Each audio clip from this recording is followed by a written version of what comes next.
Jai Mahamaya ki jai, Vishveshwari Mata ki jai, Bule Baba ki jai.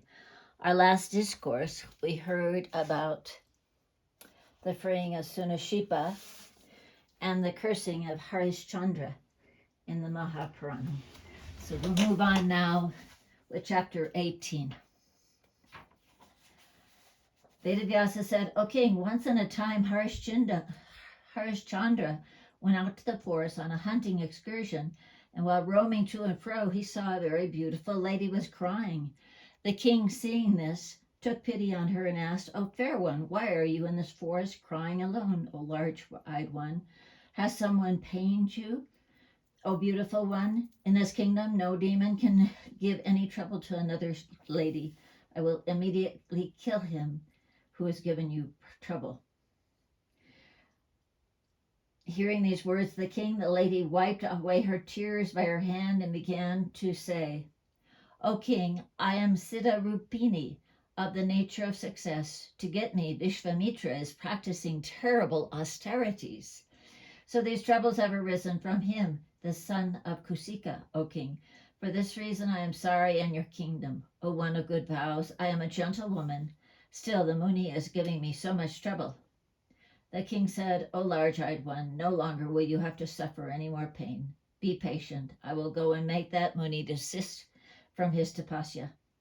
Thus comforting the lady, the king went hurriedly to the Muni, and bowing down hurriedly said to him with clasped palms, O Maharishi, why are you ailing your body by this terrible severe tapasya?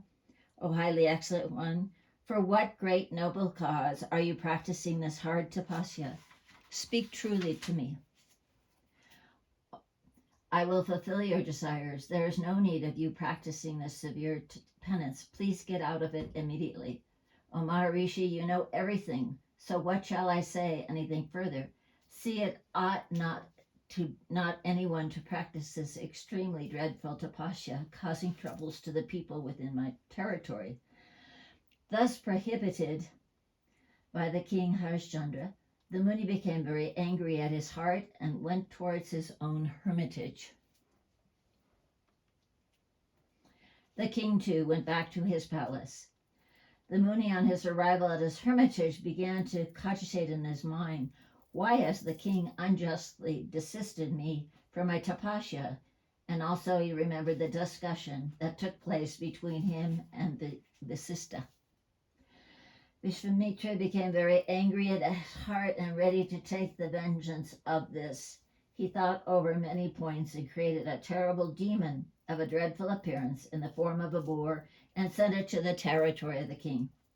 That terrible boar of huge body entered into the kingdom, raising a dreadful sound. The guards became afraid of the terrible noise. Entering into the forest, the boar began to whirl around and destroy all the beautiful flowering trees and other flowers in the forest. At another place, he destroyed with his tusk and roots the kampaka, kataki, malika, and various other trees.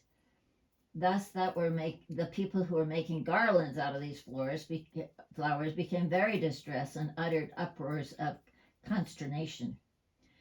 The boar, as an incarnation of death, though routed out by the fights of arrows, could not be terrified. Rather, when he began to harass the guards very much, they actually ran for their lives and said, O king, protect us, protect us. They cried piteously. Seeing the guards terrified and distressed, the king asked them, who do you fear so much, and why are you so distressed? Speak truly to me. I no doubt will send that vicious cheat to the door of death by this arrow who has come against me in this world. What sort of enemy that? What is his form? What is his power, and where is he residing? Be he a Deva or Danava, I will slay him immediately. The guards said, the enemy is not a Deva, not a Danava, Yaksha or Kanara. It is a boar of a huge body that has entered into the forest. Very powerful, he's uprooting with his teeth all of the beautiful flower trees. In fact, he is ruining all the gardens and forests. O king, we shot arrows at him, struck him with many stones and other weapons so much, yet he was not a bit afraid. Hearing these words, the king's fury grew no bounds, and immediately got on his horseback and went toward the garden and the forest. Then the horsemen, elephant drivers, charioteers, and infantry all followed him. When the king went there, he saw the terrible boar of a huge body whirling around and making great mess of the whole forest. He then drew his bow and arrows and fell down on him to take his life. Seeing the king coming angrily towards him, with bow and arrows in his hands, the boar began to sound more terribly and ran forward before him. The king saw the boar coming toward him with his mouth wide open and began to shower arrows upon him. The boar immediately made those arrows useless and quickly jumped up and passed away over the king. When the boar passed over the king angrily drew his bow and with great care and shot sharpened arrows at him. One moment the boar came in the king's sight, and another he vanished away. Thus the boar began to flee, uttering all sorts of sounds. The king Harishchandra then became very angry, and drawing his own bow, pursued him, mounting on a horse swift like a wind. The soldiers then entered the forest and scattered hither and thither. The king alone pursued the boar. The sun entered into the meridian, and the king came to be alone in the lonely forest.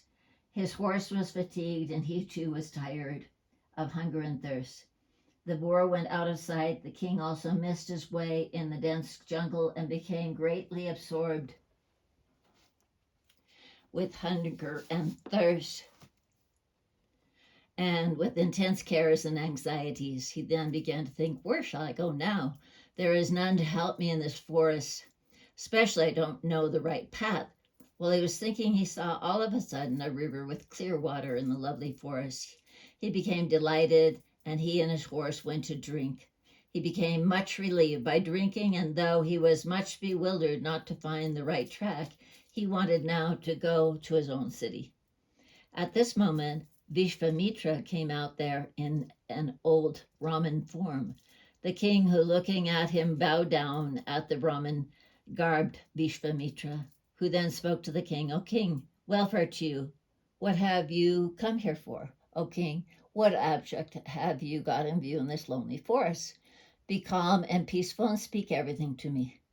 The king said, O Brahmin, one powerful boar has entered into my gardens and spoiled altogether all the gentle flowering trees there. To desist that boar, I pursued him with bow and arrow and went out of the city. I pursued him and have come now to this place, and I do not know where my soldiers have gone, O Muni. Now I am deprived of my men, I am hungry and thirsty. I do not know which is the road to my city, nor do I know where my soldiers have gone. O dear Lord, it is my great fortune that you have come to this lonely spot. Now I want to return to my home. Kindly show me the way. I have completed my Rajasu sacrifice. I always give everyone what he wants. This is known to everybody. Oh, Maharishi, if you want money for your sacrifice, then come with me to Ayodhya, and I will give you abundance of wealth. I am Harishchandra, the famous king of Ayodhya. Here ends the 18th chapter of the 7th book on the origin of the quarrel between Harishchandra and Vishvamitra in the Mahapuranam, Srimad Devi Bhagavatam of 18,000 verses by Maharishi Veda Vyasa. Jai Mahamaya ki jai, Bole Baba ki jai.